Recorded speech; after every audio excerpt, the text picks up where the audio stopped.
یہ جو قبضہ ہوا ہے ملک کے اوپر قبضہ کیا ہوا ہے، اس مافیا نے قبضہ کیا ہوا ہے، اور یہ ان کی جڑیں ہر جگہ ہیں، اور پوری ان کی کوشش ہے کہ ہم کسی طرح خوف میں آ کے ان کو تسلیم کر لیں۔ میں بار بار لوگوں کو کہتا ہوں کہ لا الہ الا اللہ بت توڑ دیتا ہے، پیسے کا بت، لالچ، خوف کا بت جو سب سے خوفناک بت ہے، جو انسانوں کو غلام بناتا ہے۔ یہاں ہمیں انصاف کی جنگ لڑنی ہے، رول آف لا کی۔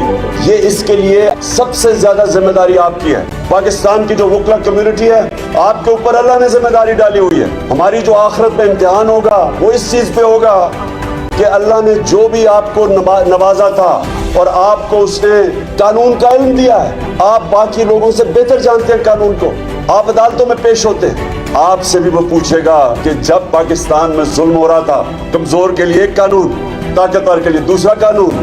یہ وقت ہے پاکستان میں کہ ہم سب کو اب اس حقیقی آزادی کے لیے لڑنا ہے، کیونکہ انصاف انسانوں کو آزاد کرتا ہے، ظلم انسانوں کو غلام بناتا ہے۔